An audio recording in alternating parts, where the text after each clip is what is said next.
요한복음 6장 41절부터 59절 말씀은요, 굉장히 어려운 그런 말씀입니다. 이 말씀을 이해하려면 예수님께서 가르치시고자 하시는 관점과 유대인들이 생각하는 관점을 알아야 합니다.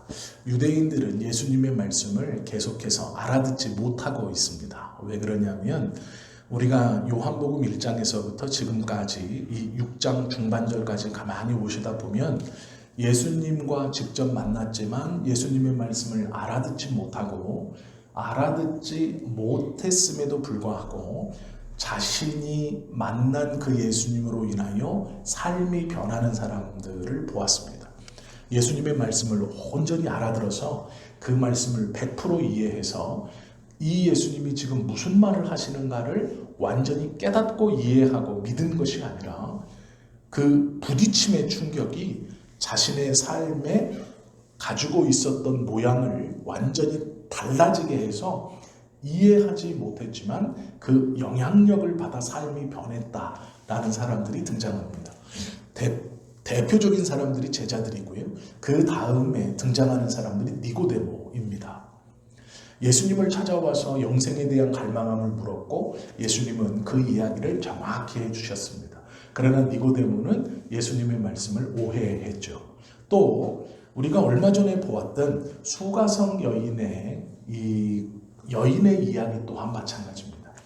예수님을 만났고 예수님이 영생에 대한 물에 관해서 이야기해 주었지만 이것을 다 소화시키거나 이해하는 것이 아니고 예수님과의 부딪힘으로 말미암아 그 영향력으로 동네로 들어가 이가 메시아 같다라고 말하면서 많은 사람들을 예수님께 인도했고 그 사람들이 그 여인에게 말하기를 처음에는 네가 메시아 같다라고 한 것으로 우리가 이 예수께 왔고 이 예수님과 대화를 나눠보니 그는 구세주이다라고 인정하는 모습을 보죠.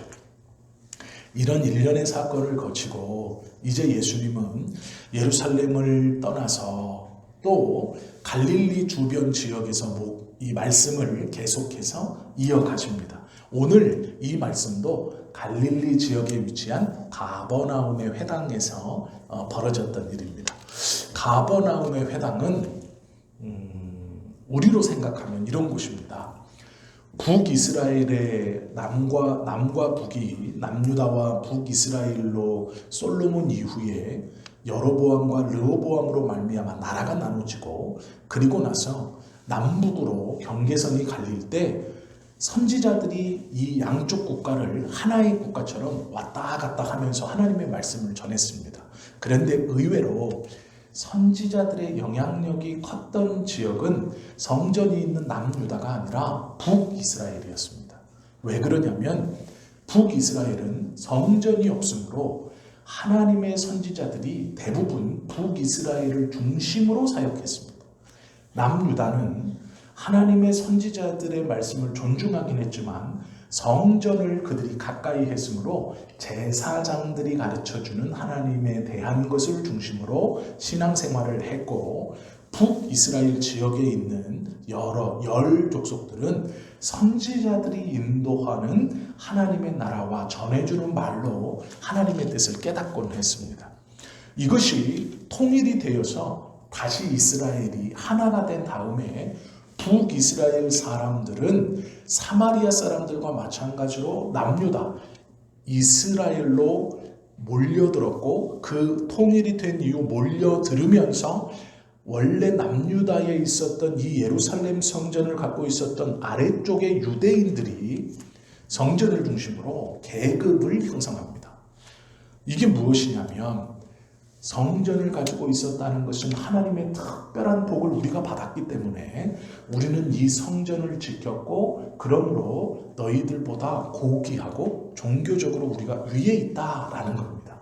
그래서 여러 손길들에서도 하나님은 성전을 보호하게 하신 책임을 우리에게 주셨고 우리는 그것을 맡아서 잘했기 때문에 복을 받아서 이렇게 어려운 시기에도 예루살렘을 중심으로 산다라고 했어요. 북쪽에 있었던 특별히 사마리아 그리고 갈릴리 지역에 있었던 이 사람들은 남쪽에 있었던 사람들보다 상대적으로 종교적인 소외 지역이었습니다. 그리고 특별히 이 가버나움 회당이라는 것은 갈릴리 호수에서도 북쪽입니다. 즉 남유다와 거리상으로 따지면 제일 먼 지역이에요. 이게 왜 중요하냐면 요 갈릴리 호수 주변은 가난한 사람들이 모여 사는 지역입니다. 그 중에서도 이 가버나움이란 이 북쪽 지역에 있는 요 회당은 남유다와 비교할 수 없는 낙후되고 오래된, 그리고 회당의 영향력도 굉장히 작은 그러한 지역입니다. 이곳에 남쪽에서 유대인들이 예수님을 쫓아서 와서 지금 요 갈릴리 가버나움 회당에 같이 들어와서 안식일을 보내고 있는 겁니다. 그때의 예수님이 갈릴리 지역에서 벌어졌던 일련의 모든 사건들, 우리가 앞에서 보았던 그 모든 사건들 가운데 안식일에 회당에서 가르쳤고 그곳에서 하시는 얘기가 영생을 어떻게 얻습니까? 라는 니고데모의 질문을 쭉 끌고 와서 영생의 물 그리고 생명의 떡, 이렇게 여러 가지 오병이어의 사건을 통해 떡이라는 것을, 또 우물물을 통해 영생의 물이라는 것을, 니고데모의 질문을 통해 거듭나는 것을 가르치시면서 끌고 온 겁니다. 그리고 오늘 회당에서 6월절이 얼마 남지 않은 회당에서, 가버나움 회당에서 이제 예수님이 하나님께서 주시는 영생, 그리고 그 영생을 온전히 소유하고 누리는 것이 무엇이냐에 대한 말씀을 해 주시는 겁니다. 그런데 이 말씀을 회당 안에서 듣는 유대인들뿐 아니라 갈릴리 지역의 사람들 어떤 누구도, 심지어는 제자들조차도 예수님의 말씀을 이해하지 못합니다. 왜 이해하지 못하느냐? 예수님께서 말씀하시는 출발과 이들이 예수님의 말씀을 알아듣는 바탕의 출발이 다릅니다. 유대인들과 갈릴리 사람들은 예수님께 계속 듣는 말이 뭐냐면, 너희들은 너희의 눈으로, 너희의 피부로, 너희의 아는 것으로 자꾸 듣는다 라고 생각합니다. 그리고 그렇게 말하시죠. 심지어는 그것을 때로는 꾸중하실 정도까지도 말합니다. 너희들의 신앙이라고 생각하는 생각에 꽉 잡혀서 있고 그것을 벗어나려고 하지 않는다. 즉 탈피하려고 하지 않는다라고 말하시죠. 지금 6월절이 가까이 왔을 때에 예수님께서 예루살렘 성전이나 예루살렘에 있는 큰 회당에서 가르치지 아니하시고 갈릴리 지역의 가난한 동네인 가버나움 회당에서 하나님의 말씀을 전한다는 것은 상징적인 의미가 있습니다. 또 그곳에서 유대인들뿐 아니라 예수님의 제자들조차도 알아듣지 못하는 이 말을 가르칩니다. 무엇이냐면, 처음에는 나를 믿는 자는 영생을 가졌고 라고 하시다가 이제 나를 먹는 자가 영생을 가졌다 이렇게 말합니다. 그리고 나는 떡이다 이렇게 말합니다. 왜 이렇게 말하셨는가? 이것은 요한복음 1장에서부터 끌고 오는 주제이기 때문에 그렇습니다. 요한복음 1장 1절은 이렇게 시작합니다. 태초에 말씀이 계시니라. 이 말씀이 하나님과 함께 계셨으니 이 말씀은 곧 하나님이시라. 우리는 이 말씀이 예수 그리스도라고 배웠고 고백합니다. 요한은 지금 유대인들에게 유대인의 사고방식으로 예수님을 전하는 것이 아니라 하나님의 사고방식으로 예수님이 누구인가를 선언하고 있는 겁니다. 이건 동의를 구하는 게 아닙니다. 너희들이 이해하거나 합당하게 생각하면 맞고 그렇지 않으면 틀리다. 요한은 이런 관점으로 전하는 게 아니고요.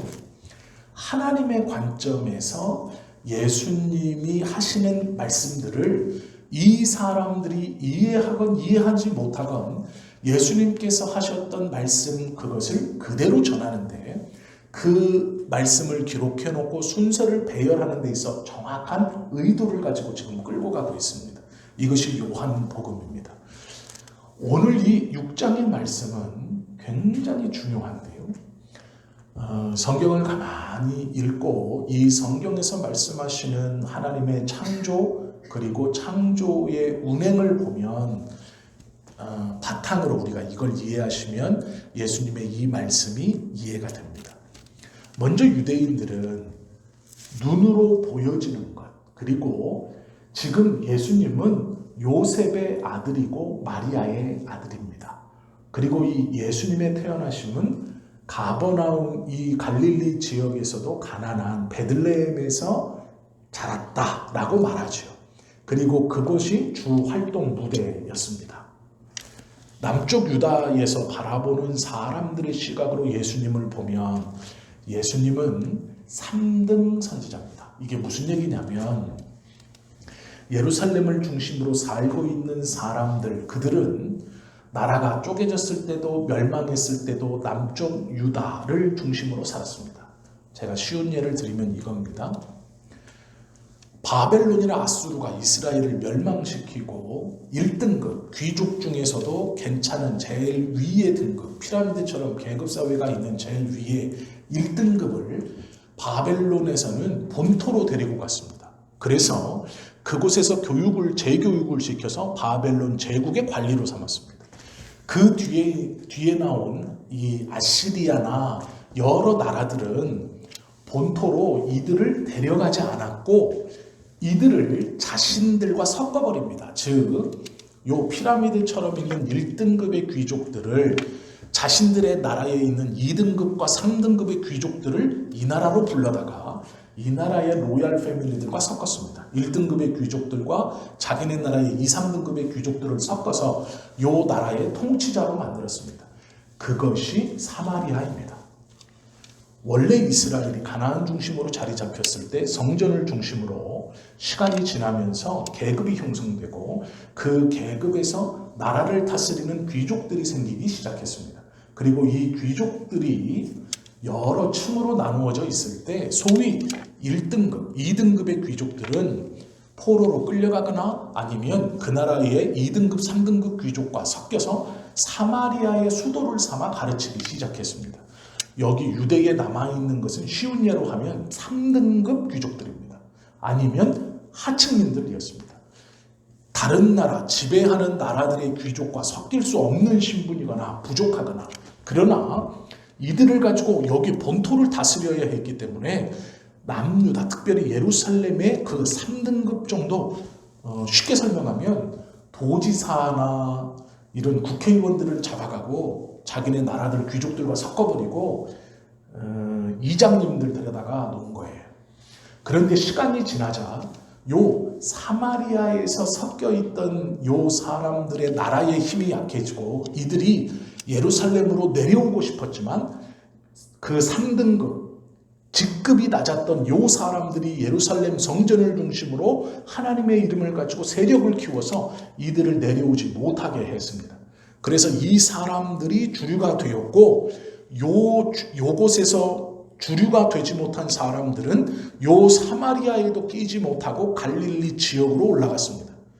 그리고 이 갈릴리 지역의 사람들은 갈릴리 호수를 중심으로 생활을 했고 사마리아의 사람들은 예루살렘으로 내려가기를 소원했고 예루살렘에서는 사마리아가 내려오는 것을 막고 있었습니다. 왜 그러냐면 이미 자기들이 지배층을 공고히 이루었기 때문입니다. 이것이 이스라엘에서 쭉 흘러나온 그들의 사람을 나누는 계급이었고 이것이 굳어져 있었습니다. 예수님은 요 시대에 이 위쪽에서 태어난 가난한 사람입니다. 과거에 1등급이어서 1급 귀족이어 이들과 섞여 사마리아에서 사는 사람도 아니었고 예루살렘에서 사는 사람도 아니었고 요 갈릴리 지역에서 사는 3등급, 종교적으로 예를 들면 3등급의 지역에서 태어나고 나고 자란 3등급 선지자입니다.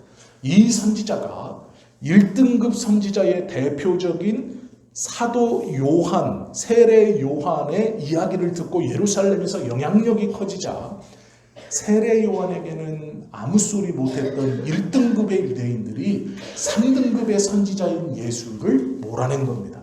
그리고 예수는 원래 자기의 고향인 갈릴리 지역으로 올라가서 복음을 전하고 하나님의 나라를 전하는 겁니다.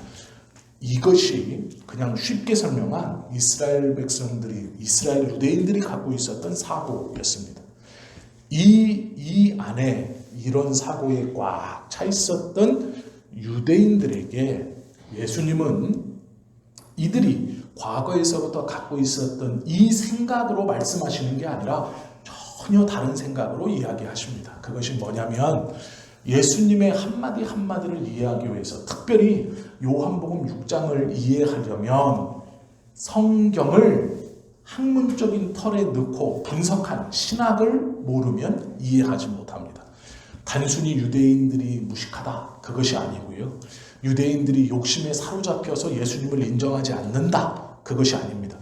요 생각을 갖고 있었던 유대인들에게 갈릴리 지역에서 나고 자라고 갈릴리 지역에서 생활했던 3등급 정도 되는 이 종교적으로 먼 변방에 있는 저 외곽에 있는 선지자가 그들의 지역에서 그들 나름대로 영향력을 끼치는 건 문제없지만, 예루살렘, 우리 지역으로 들어오고 1등급이라고 생각했던, 하나님과 가장 가깝고 하나님께서 우리에게 주신 이것들을 누리고 있는 이것들을 망쳐놓는 걸 견딜 수 없었던 것이죠. 왜냐하면 자격 없는 자였기 때문에 그렇습니다. 그런데 오늘 본문에 보시면 회당에서, 하나님께 예배하는 회당에서 예수가 이제 하나님의 아들이라고 말하고 있고 영생을 가져야 된다고 말하고 있고, 이 영생은 처음에는 나를 믿는 자가 얻는다라고 했다가 이제는 나를 먹는 자가 얻는다라고 말하고 있습니다. 그러니 유대인들은 이것을 받아들이거나 이해할 수 없는 것이죠. 이것을 예수께서 말씀하실 때의 예수님의 관점과 유대인의 관점이 다르다라는 것을 기억해야 하는데요. 예수님의 관점은 무엇이냐? 요한은 성경을 가만히 읽어보시면 신학적, 우리가 지금 신학이라고 표현하는 이 베이스에서 예수님께서 하시는 말씀을 끌어와 해석하고 이 성경을 읽고 있는 1세기의 제자들에게 예수님이 돌아가시고 제자들도 다 죽은 다음에 복음을 받아들이는 1세기 초 그리스도인들에게 예수님의 말씀을 그대로 전달해주고 있는 겁니다. 그러면 유대인들이 갖지 못했던 어떠한 것을 가져야 이걸 이해할 수 있는가가 중요한데, 그것만 오늘 이해하면 예수님께서 하신 이 말씀이 어떤 말씀인지를 이해할 수 있게 됩니다. 성경에 가만히 보시면 우리가 다 아시는 것처럼 하나님이 말씀으로 세상을 창조하셨죠. 하나님의 창조물들이 하나님의 창조의 의도대로 잘 돌아가고 있습니다. 그러면 이게 왜 돌아갈까요? 하나님의 창조물이 돌아가는 이유가 있습니다. 성경은 그것을 이렇게 설명합니다.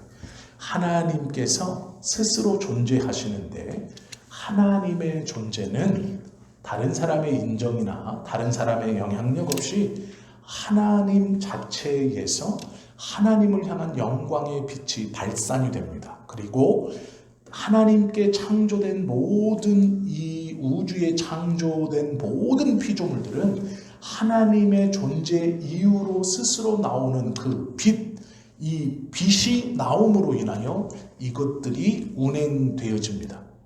그래서 하나님의 얼굴을 돌리운다 라고 했을 때 하나님께 예수님이 하나님 어찌하여 나를 버리시나이까 라고 말하는 이 십자가상에서의 외침은 하나님 어찌하여 내게 고개를 돌리십니까? 이런 말인데, 이 말은요, 하나님 어찌하여 빛을 끊으십니까? 이 말하고도 똑같아요.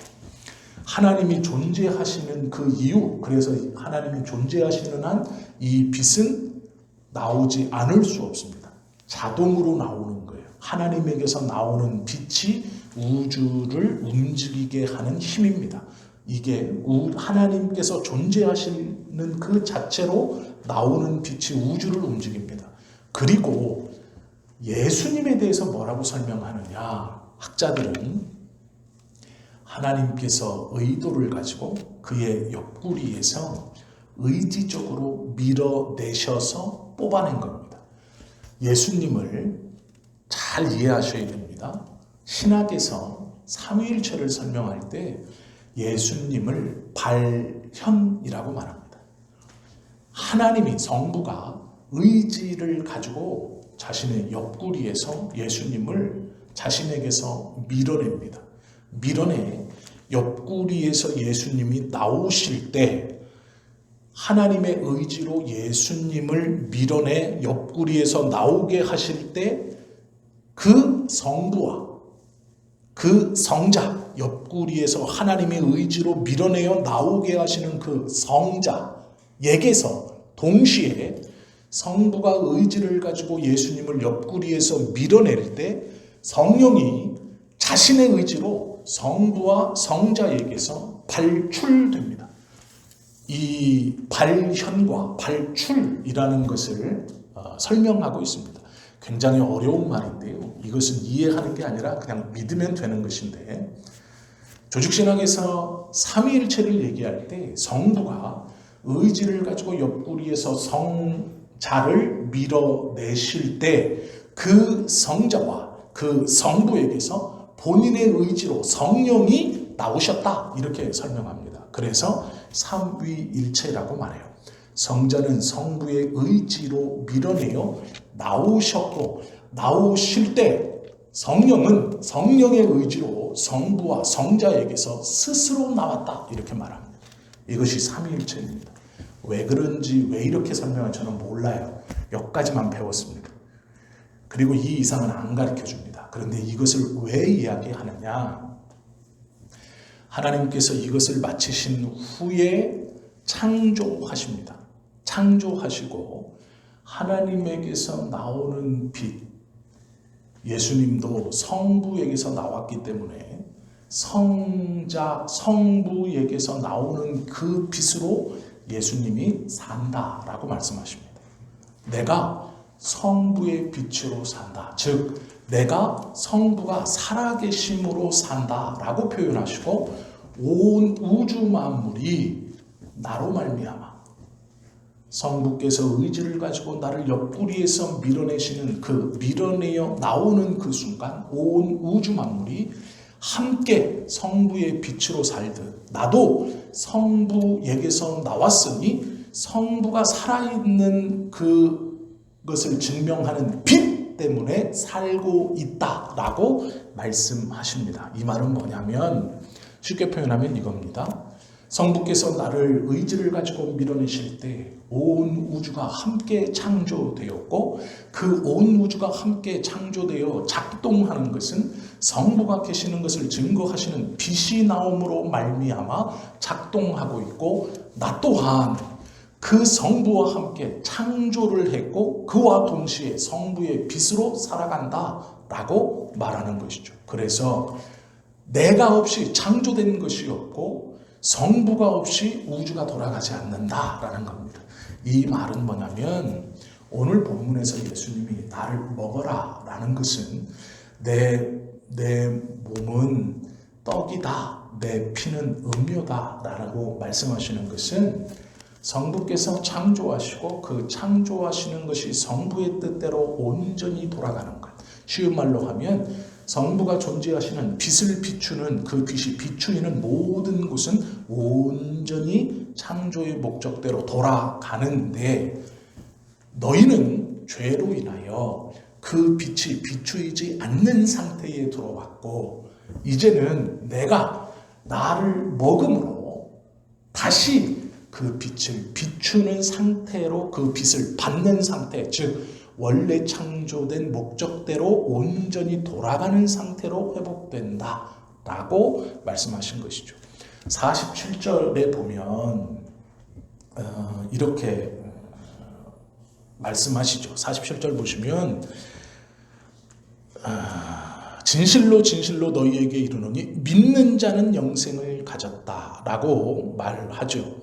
그리고 53절에 보시면 예수께서 이르시되 내가 진실로 진실로 너희에게 이르노니 인자의 살을 먹지 아니하고 인자의 피를 마시지 아니하면 너희 속에 생명이 없다라고 말씀하십니다. 47절 말씀하고 믿는 자와 53절과 54절, 특별히 54절에 보시면 똑같은 말씀인데요. 내 살을 먹고 내 피를 마시는 자는 영생을 가졌고 라고 말씀하시는 이 말에 차이가 있습니다. 47절에서는 주님을 믿는 자가 영생을 가졌다. 이것은 예수님의 말씀을 믿는 자가 영생을 가졌다 이런 뜻이고요. 54절에 내 살을 먹고 내 피를 마시는 자가 영생을 가졌다 라고 말하는 건 내 말을 믿는 자가 영생을 가졌고 내 말을 믿는 자는 내 피를 먹고 내 살을 먹어 영생을 가졌다 이렇게 말씀하시는 거예요. 47절에서 말씀하시는 믿는 자가 영생을 가졌다라는 건 우리가 이해가 되죠. 그런데 54절에서 말씀하시는 내 살을 먹고 내 피를 마시는 자가 영생을 가졌다. 이게 무슨 얘기냐? 하나님이 창조하셨고 세상이 원래대로 하나님의 창조대로 돌아갈 때 예수께서 그 창조와 함께 있었고 창조의 근본이셨기 때문에 이 창조 질서에서 죄로 인해 타락하여 창조된 모습을 잃어버린 이 죄에 빠진 우리 인간들뿐 아니라 죄에 빠진 것들이 창조의 모습대로 회복되려면 이 창조를 함께 하신 예수 그리스도로 말미암아 죄에 빠지게 한 것들이 일어나 회복되어야 하는데 그것으로 믿는 자가 영생을 가졌다. 예수님의 말을 믿는 자가 영생을 가졌고 그 말을 믿는 자는 말을 믿으니 예수님을 먹고 마신다 이렇게 표현하는데요. 그 먹고 마신다라는 의미는 우리가 먹는다 이런 의미가 아니고 받는다라는 뜻입니다. 무엇을 받느냐? 하나님의 빛을 받는다. 다시 이런 뜻입니다. 그래서 하나님의 빛을 받는 자는 원래의 모습으로 다시 일어난다. 그래서 내가 마지막 날 다시 살린다. 54절에 보면 마지막 날에 내가 그를 다시 살린다 이렇게 말합니다. 원래 살아있었는데 하나님의 창조된 목적대로 살아있었는데 죄로 죽었고 이들을 다시 살린다 이렇게 말해요. 그러면 모두 다 그렇게 됩니까? 아니요, 그렇지 않아요. 다시 살리는 것을 하나님의 뜻 안에 선택된 자들만이 그렇게 된다라고 말합니다. 그래서 다시 살림을 입는다라는 것은 타락한 모든 자들이 누리는 것이 아니고 타락한 것들 중 하나님의 선택을 받아 즉 하나님의 사랑을 힘입어 회복되기를 하나님이 원하셔서 예수님께 맡긴 자들만 누리는 겁니다. 이게 조금 어려운데요. 예수님께서 지금 이렇게 아주 쉬운 표현으로 하면 이렇게 말씀하시는 거예요. 너희들이 가지고 있었던 과거에서부터 가지고 있었던 하나님에 대한 개념과 구원과 은혜에 대한 개념은 잘못된 것이다. 너희들이 붙들고 있는 율법으로 인한 구원과 무엇을 지켜서 얻어내고 무엇을 지키지 못하여 잃어버리는 그것은 잘못된 것이다. 오직 원래대로의 회복, 하나님의 은혜와 구원을 받으려면 하나님의 선택이 먼저 있어야 하는 것인데 그 선택을 받은 자에게 나타나는 특징은 예수님의 말을 믿는 것, 그 말을 믿는 것 그것으로 영생을 가진 것인데 예수님의 말을 믿기 때문에 그 영생을 가졌다라는 것은 예수님을 먹고 마신다. 그 자가 영생을 가진 것이다. 이 말을 쉽게 표현하면 하나님의 빛을 다시 받기 시작한다 라는 의미입니다. 이 말을 우리가 그냥 알아듣게 얘기하면 예수님 안에서 진정한 교제를 누리는가 이런 말이에요. 그런데 예수님 안에서 진정한 교제를 누리며 사는 삶 이건 예수님의 말씀을 너무 단순화시켜놨어요. 이런 것과 같습니다. 수학자들에게 1 더하기 1이 2인 것을 증명해 보십시오 하면 3, 4일 정도 걸린대요. 그걸 설명하느라고. 근데 우리들에게 1 더하기 1이 2인 것을 증명하라 그러면 증명할 필요도 없죠. 너무 당연한 거기 때문에. 예수님의 구원을 경험한 우리들은 그 영생을 얻고 구원을 얻은 게 무엇이냐? 예수님이 말씀하시는 지금 이 나를 먹고 마신다는 게 무엇이냐?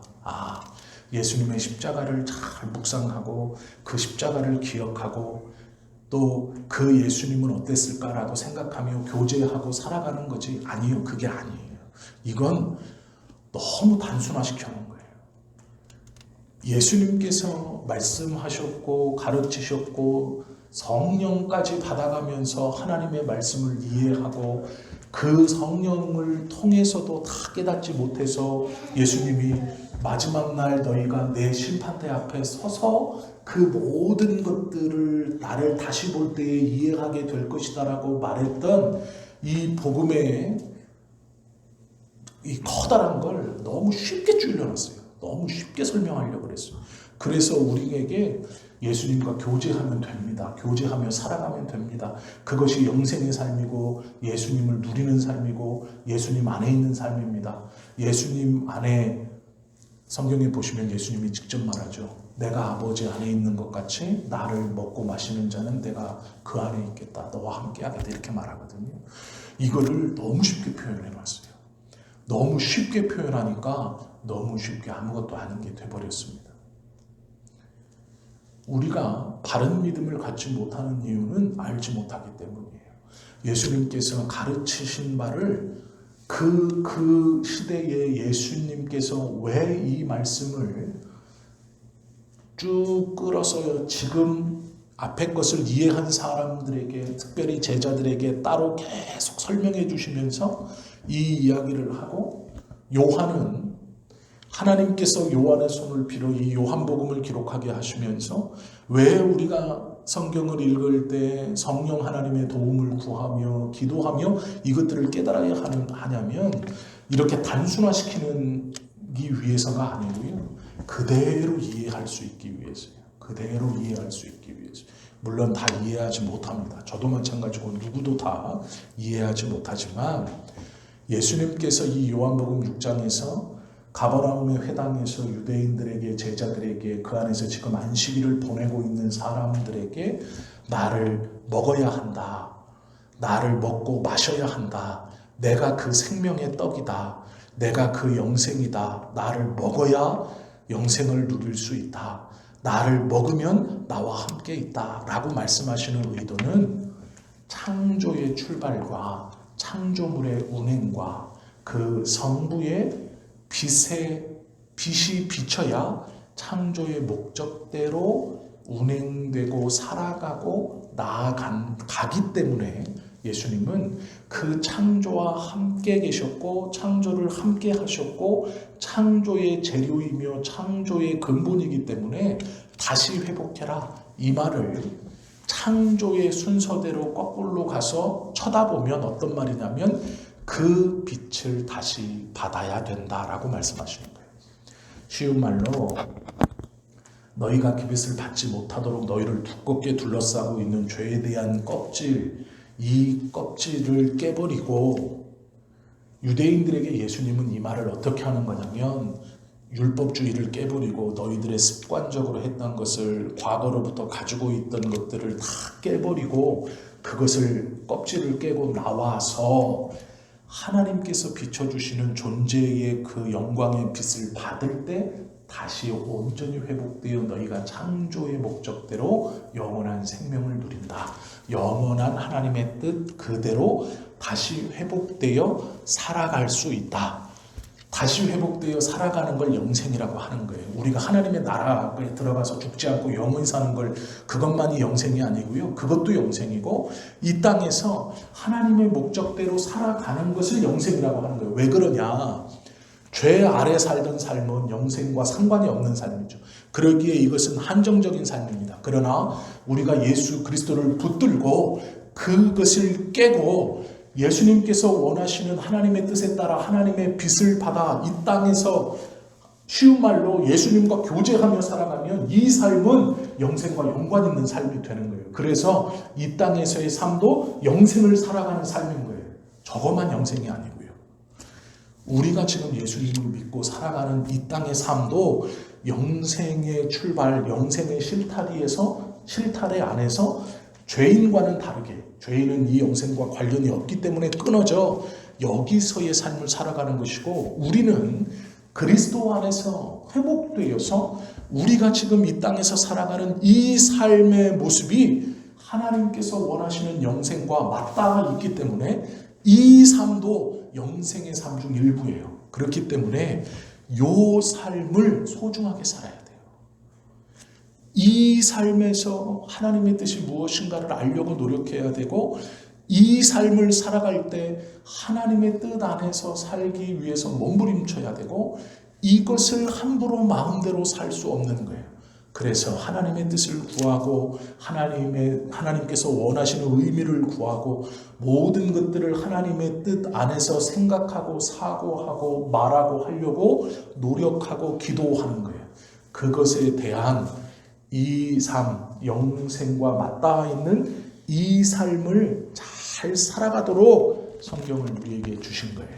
그래서 이 성경을 간소하게 이해하거나 어떤 1 더하기 1이 2지라고 이해하는 게 목적이 아니고, 1 더하기 1이 2라는 걸 아직은 몰라도 1 더하기 1은이라는 것만 답은 몰라도 1 더하기 1이라는 것을 하나님이 나에게 묻고 있구나라는 성경에서 우리에게 주시는 말씀들을 잘 깨달으려고 노력하고, 이 삶이 예수님께서 가르쳐 주시는 그 삶의 일부분이다라고 믿고, 그 예수님이 계속 말씀하시는 먹어라, 마셔라, 이것이 우리가 생각하는 단순한 주님과의 교제, 이런 것을 넘어서 훨씬 복잡하고 훨씬 심오한 큰 틀, 구원이라는 큰 거단에 우리가 캐어내어 찾아보고 또 붙들고 은혜를 경험해야 되는 것 중 하나다라는 거죠. 신앙생활을요 너무 쉽게 하시거나 하나님의 말씀을 너무 쉽게 알아들으려고 하면 안 돼요. 그래서 목사님 무엇입니까? 그래서 목사님 무엇입니까? 라고 질문해도 100점. 답을 모르지만 이런 느낌이구나 라는 거를 계속 알아가도 100점. 제가 한 번씩 말씀드리죠. 몰라도 아무 문제 없어요. 왜 문제가 없느냐? 우리는 모두 하나님의 구원을 받았고 예수가 그리스도임을 고백하고 믿는 사람들이죠. 그 주님이 날 위해서 십자가에서 돌아가셨고 부활하셨고 다시 오심을 믿는 사람들이죠. 나에겐 하나님의 나라가 약속되어져 있고 나는 그 나라에 갈 거라는 걸 고백하는 사람들이죠. 그러기에 다 몰라도 100점이에요. 문제 없어요. 그러나 영생에 맞대어 이 땅의 삶이 이 땅의 삶이 아니라 영생의 삶과 맞대어 있다는 것을 안다면 이 땅에서 하나님을 알기 위해 노력해야 되죠. 하나님의 뜻을 붙들고 예수님의 가르침이 무엇인가를 알기 위해 몸부림쳐야 되죠. 왜요?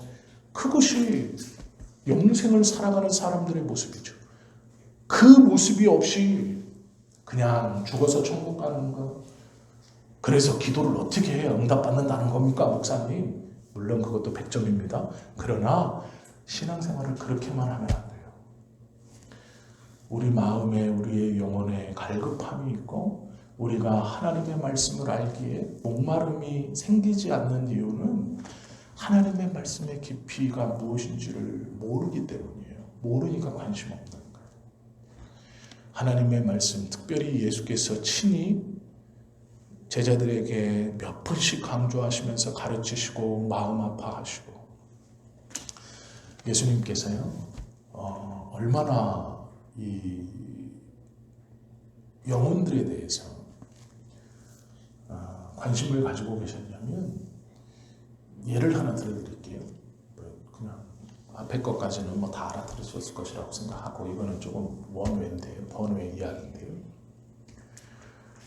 나사로가 죽지 않았습니까? 예수님이 찾아갔어요.